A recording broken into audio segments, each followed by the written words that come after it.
Hi, I'm Emma Anderson. Or at least I was Emma Anderson until today. Now I'm officially Emma Carter, and this is the story of how my dream wedding turned into a whirlwind of emotions, laughter, and unexpected drama. But before we dive in, let me paint you a picture of what this day started like. It's early morning in Tuscany, Italy, and I'm standing in front of an antique mirror in a sunlit room at Villa Serenita, a breathtaking estate surrounded by rolling hills and vineyards. My dress, a flowing masterpiece of lace and silk, is everything I've ever dreamed of. Outside, the air smells of blooming lavender, and the soft glow of sunlight filters through the windows. Everything feels perfect, or so it seems. Enter Sophie, my younger sister, best friend, and occasional troublemaker. She bursts into the room without knocking, classic Sophie, holding 2 glasses of Prosecco. "One last drink before you officially become Mrs. Perfect," she says with a mischievous grin. Her blonde curls bounce as she hands me a glass, her hazel eyes sparkling with that signature sparkle of hers. I take it reluctantly because honestly alcohol isn't exactly calming my nerves right now. Sophie notices my hesitation and teases, "Oh come on, Em. You've planned this down to the minute. What could possibly go wrong?" Famous last words, right? If you're curious about what happens next, and trust me you'll want to hear this, I'd say hit subscribe or stay tuned. This story gets wilder than you can imagine. Sophie and I have always had a complicated relationship. Growing up, she was the free spirit, the kid who climbed trees, wore mismatched socks on purpose, and somehow managed to charm everyone despite her antics.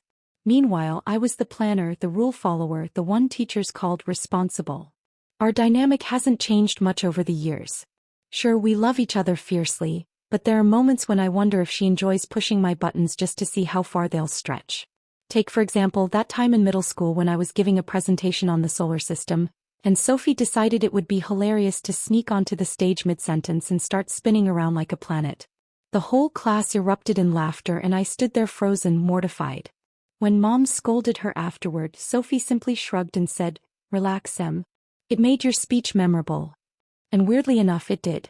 That's the thing about Sophie. Her pranks often leave scars, but they also create stories we end up laughing about later. As I glance at her now, lounging on the chaise lounge in her bridesmaid dress, I feel a mix of affection and dread. She catches me staring and raises an eyebrow. "What?" she asks innocently.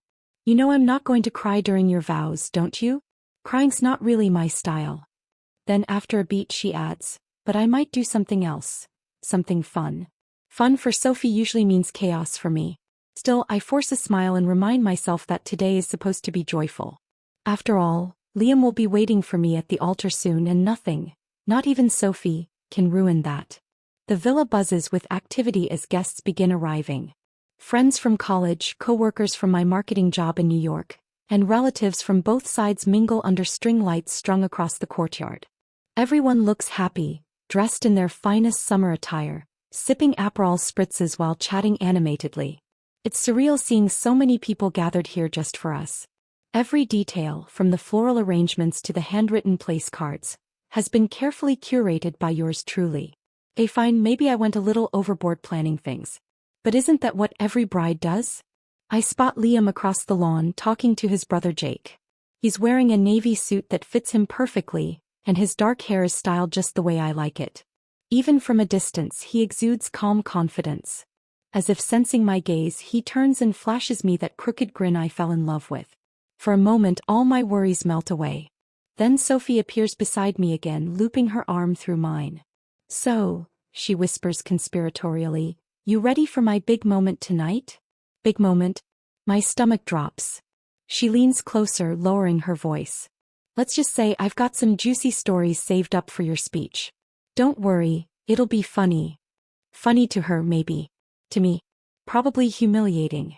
Before I can respond, she skips off to greet more guests, leaving me to stew in my anxiety. So much for perfection. The ceremony takes place beneath a rustic wooden arch adorned with cascading white roses. Rows of white chairs face the breathtaking view of vineyards stretching toward the horizon. Classical music plays softly as I walk down the aisle, escorted by Dad. His hand trembles slightly on my arm and I squeeze it reassuringly. This is it, the culmination of years of dreaming, hoping, and loving. At the end of the aisle stands Liam, looking impossibly handsome and utterly focused on me. His blue eyes shine with emotion as he mouths, "You look beautiful." When it's time for our vows, I struggle to keep my voice steady. "Liam," I begin, blinking back tears, "from the moment we met, you've been my rock, my partner, and my greatest supporter. Today, I promise to stand by you through every high and low, to cherish you always, and to never stop believing in us." Liam responds with equal sincerity, his words wrapping around me like a warm embrace. By the time we exchange rings and seal the deal with a kiss, the crowd erupts in applause. Sophie cheers louder than anyone, jumping out of her seat and whistling obnoxiously. Part of me wants to roll my eyes, but mostly I'm just relieved that the hardest part is over. Or so I think. After the ceremony, guests move to the reception area, where long wooden tables draped in ivory linens await. Twinkling fairy lights hang above, casting a magical glow over the space. Dinner is served buffet-style, featuring local Italian delicacies like truffle risotto and grilled lamb chops. People laugh and chat, clearly enjoying themselves. For a while it feels like the perfect evening. Then comes the speeches. First up is Liam's best man, Jake, who delivers a light-hearted toast filled with embarrassing stories about Liam's college days. Like the time he tried to impress a girl by claiming he could play guitar but ended up breaking 2 strings within 5 minutes. Everyone laughs, including me. Next it's my turn. Standing at the microphone, I thank our families and friends for traveling near and far to celebrate with us. I share a few anecdotes about Liam and me, how we met at a coffee shop where he accidentally spilled latte foam on my laptop, and how he won me over with his quick wit and kind heart. The audience claps warmly and I feel a surge of pride. But then Sophie grabs the mic and suddenly I know trouble is brewing. Episode 6. Sophie's joke escalates. Sophie steps up to the mic with a confident grin, her champagne flute in hand. "All right, everyone," she begins, her voice dripping with playful sarcasm. "Now that Emma's done being all mushy-gushy, let me tell you what really happened when these 2 lovebirds first started dating." She pauses dramatically, scanning the crowd. At first, her jokes are harmless enough. Like how I once showed up to a date wearing mismatched shoes because I was so nervous. People chuckle politely and I force a smile, pretending not to mind. But then Sophie takes it a step further. "Oh, and remember that blind date Emma went on before she met Liam? You know, the one where she spent the entire dinner talking about her ex and then cried in the bathroom afterward." The room falls silent for a split second before a few nervous laughs ripple through the crowd. My face burns with embarrassment as I glance at Liam, who looks equally uncomfortable. Sophie doesn't stop there.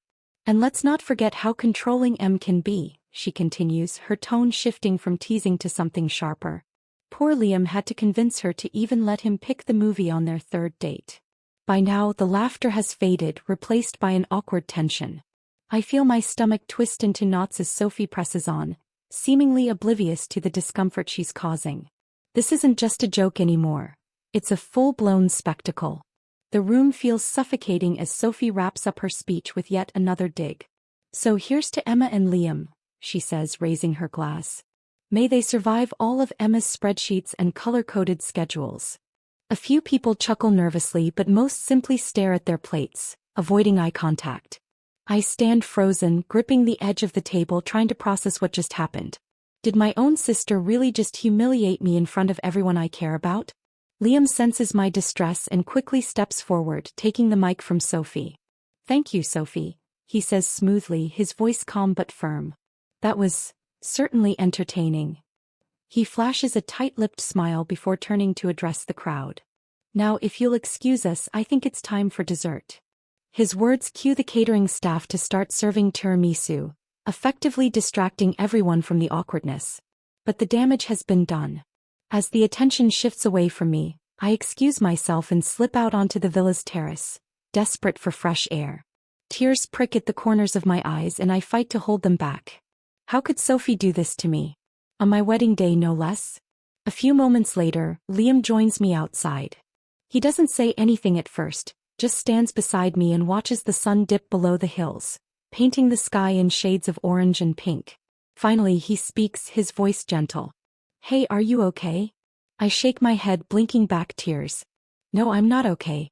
That was humiliating, Liam. She crossed a line." He nods, his jaw tightening slightly. "I know. And I'm sorry she did that. But don't let her ruin this day for you." This is our day, not hers.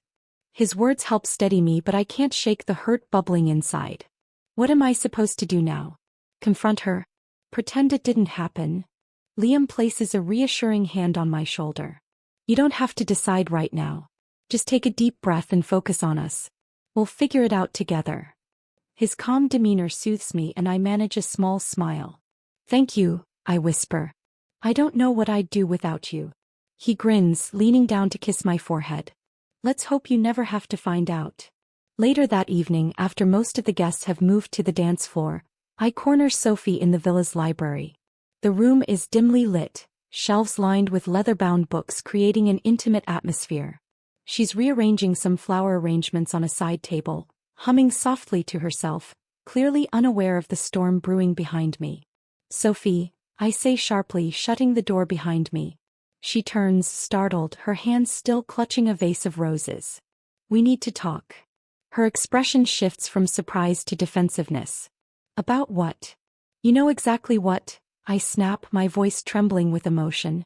Your little speech earlier? That wasn't funny, Sophie. It was cruel. She rolls her eyes, setting the vase down with a thud. Oh, come on, Em. Lighten up. It was just a joke. No, it wasn't, I counter, stepping closer. You aired private details about my life in front of everyone I care about. Do you have any idea how that made me feel? Sophie crosses her arms, her tone hardening. Maybe if you weren't so obsessed with being perfect all the time, you wouldn't get so bent out of shape over a few jokes. Her words hit me like a punch to the gut. Is that really how she sees me?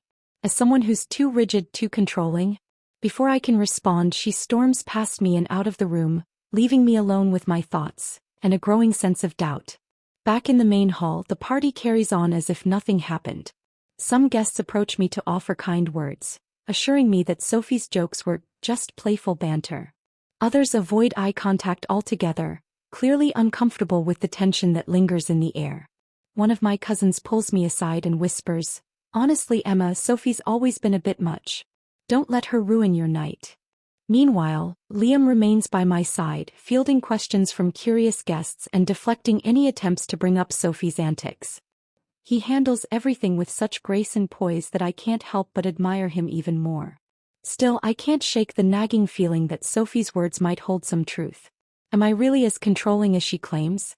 Is that why she acts out the way she does? The rest of the evening passes in a blur. I try to put on a brave face, smiling for photos and dancing with Liam, but inside I'm a mess. Sophie's words keep replaying in my head like a broken record. Maybe if you weren't so obsessed with being perfect. Is that really how people see me? As someone who's too rigid, too controlling? Liam notices my quiet demeanor during our slow dance to Your Song by Elton John. He pulls me closer, his hand resting gently on my lower back. You okay? He murmurs near my ear. I nod, forcing a smile. Yeah, I'm fine. But I'm not fine.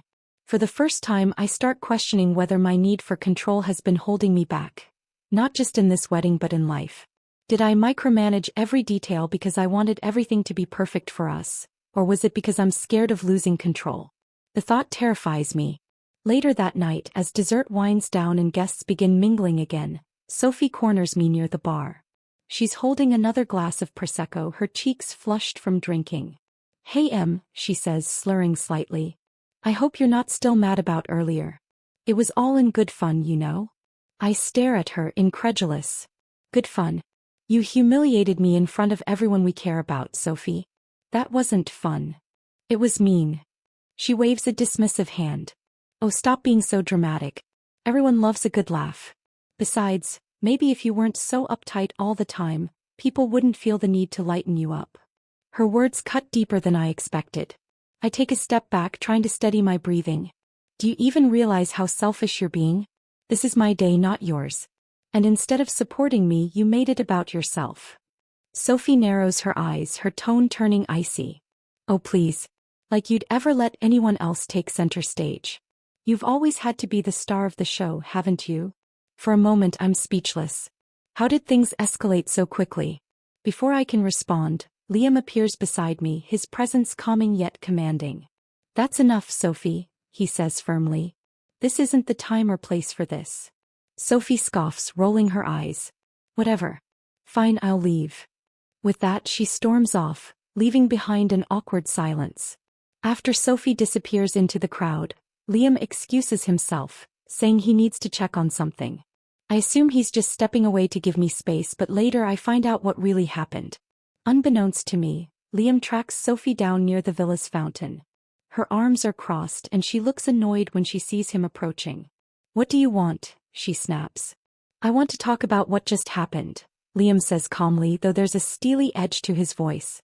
You embarrassed Emma today on her wedding day. That wasn't okay. Sophie rolls her eyes again, clearly unimpressed. Oh, come on. It was just a joke. Why does everyone have to make such a big deal out of it? It wasn't just a joke, Liam replies, his tone firm now. It was disrespectful. Emma worked hard to make this day special, and instead of supporting her, you used it as an opportunity to air your grievances. That's not fair to her or to me. Sophie opens her mouth to argue but hesitates, perhaps sensing the weight of Liam's words. For once, she doesn't have a snarky comeback. You're her sister, Liam continues, softening slightly. And I know you love her. But love doesn't mean you get to treat her however you want. It means lifting her up, not tearing her down. Sophie looks away, her expression unreadable. After a long pause, she mutters, Fine. Whatever. Then she walks off without another word. Things come to a head during the final toast of the evening. Sophie grabs the microphone again, clearly intending to make one last jab. But before she can say anything, Liam steps forward, taking the mic from her hands. His sudden action draws gasps from the crowd. Thank you all for celebrating with us today, he begins, his voice steady and clear. This has been an incredible day filled with love, laughter, and memories we'll cherish forever. However, he pauses, glancing briefly at Sophie. There's something important I think we should address. The room falls silent as everyone turns their attention to him. Even Sophie looks uneasy, standing off to the side with her arms crossed. When you love someone, Liam continues, you support them. You celebrate their successes and stand by them through challenges. Today, Emma showed incredible strength and grace, even when faced with moments that could have shaken her. And for that, I couldn't be prouder to call her my wife. He turns to look directly at Sophie. As family, we're supposed to lift each other up, not tear each other down. So let's focus on what truly matters here. Two people who love each other deeply and are ready to build a life together. The room erupts in applause and Sophie looks stunned, her bravado crumbling under the weight of Liam's words. Without another word, she slips away, disappearing into the night. After Liam's speech, the atmosphere shifts. Guests return to dancing and celebrating, the earlier tension dissipating. But I can't shake the feeling that something fundamental has changed between Sophie and me. When I finally retreat to the bridal suite to change out of my dress, I find Sophie waiting for me. She's sitting on the edge of the bed, looking unusually subdued. For a moment, neither of us speaks. Finally, Sophie breaks the silence. I'm sorry, Em, she says quietly, her voice trembling. I didn't mean to ruin your day. I guess I got carried away. I sit down beside her, studying her face. There's genuine remorse in her eyes, something I haven't seen in a long time. Why do you always feel the need to push boundaries, Soph? To test limits? She shrugs, avoiding my gaze. Maybe because I'm jealous of you sometimes. You always seem so put together, so in control. I act out because, I don't know. Maybe I wish I had your strength. Her admission catches me off guard. For years I've thought of Sophie as the confident one, the fearless one. Hearing her admit vulnerability feels surreal. I'm sorry too, I say softly. I didn't realize how much pressure I might have put on you, or on myself. Maybe we both need to work on understanding each other better. We sit there for a while, neither of us speaking, but the silence feels lighter somehow. A small step toward healing. Later that night, as Liam and I lie in bed, I reflect on everything that's happened. Do you think I'm too controlling? I ask him suddenly, the question slipping out before I can stop it. He chuckles softly, pulling me closer. You're meticulous, sure. But that's part of what makes you amazing. You care deeply about the details because you want everything to be perfect. For yourself and for others. That's not a bad thing. But what if it pushes people away? I press, voicing the fear that's been gnawing at me. It only pushes people away if they don't understand where you're coming from, Liam replies. And the people who truly love you will stick around no matter what. His words bring tears to my eyes, not out of sadness but out of gratitude. For the first time I feel like I can breathe again. The next morning, I wake up to find Sophie sitting on the balcony of our villa suite, sipping coffee and staring out at the Tuscan hills. She looks up when she hears me approach, her usual bravado replaced by a quiet vulnerability. "Morning," she says softly, patting the chair beside her. "Mind if I join you for breakfast?" I nod, taking a seat. For a while we sit in silence, watching the sun rise over the vineyards. Finally, Sophie speaks. "I've been thinking about what you said last night, about how my jokes sometimes come off as mean instead of funny." Her honesty surprises me. Sophie isn't one to admit fault easily. "And?" I prompt gently. "And maybe I need to work on knowing when to stop," she admits, her voice tinged with regret. "I don't want to keep hurting people, especially not you. You're my sister. No matter how much we drive each other crazy, I love you." Her words hit me like a wave, washing away the lingering hurt from yesterday. "I love you too, Soph," I reply, reaching out to squeeze her hand. "But love means respecting boundaries. If we're going to move forward, we both need to try harder.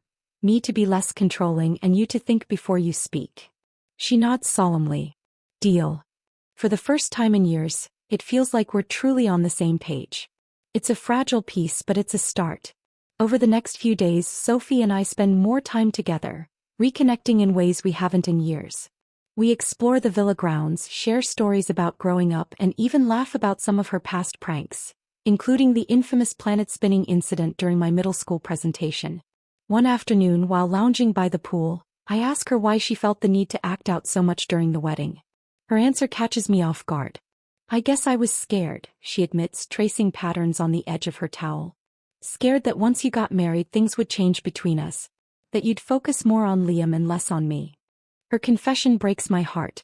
"Sophie, nothing could ever replace the bond we have," I tell her firmly. "Liam is my partner, yes, but you'll always be my sister. My family." She smiles. A real, genuine smile this time, and leans her head on my shoulder. In that moment, I realize that forgiveness isn't just about letting go of anger. It's about rebuilding trust and understanding. By the end of our stay in Tuscany, the tension between Sophie and me has all but disappeared. On our last night, we host a small farewell dinner for close friends and family who stayed behind. The mood is warm and light-hearted, filled with laughter and shared memories. During dessert, Sophie stands up unexpectedly, holding a glass of sparkling wine. "I'd like to say something," she announces, her voice steady but sincere. "First, I want to apologize, for real this time, for ruining Emma and Liam's big day. What I did was selfish and thoughtless, and I'm sorry." The room falls silent, everyone turning to look at her. Then she adds with a playful grin, "But let's be honest, weddings are boring without a little drama." "Right." The crowd erupts in laughter, breaking the tension. Even I can't help but chuckle, shaking my head at her audacity. Somehow, Sophie always manages to lighten the mood, even when she's apologizing. As Liam and I board the plane back to New York, I take a moment to reflect on everything that's happened.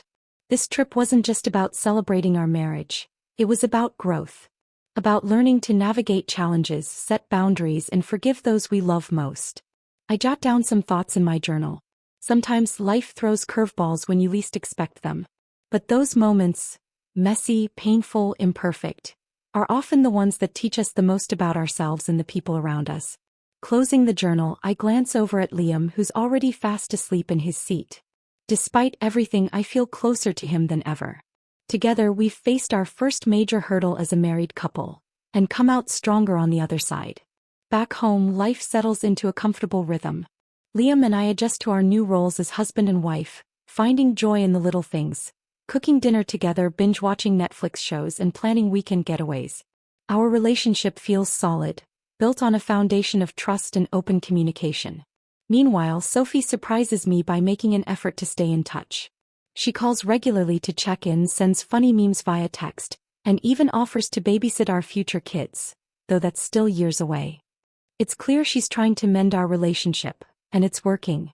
Months later, Sophie visits us in New York for Thanksgiving. Over turkey and pumpkin pie, she announces that she's decided to pursue therapy to work through some of her insecurities. "Figured it was time to grow up a little," she says with a shrug, though her eyes sparkle with determination. I beam with pride, realizing how far she's come since that chaotic wedding day.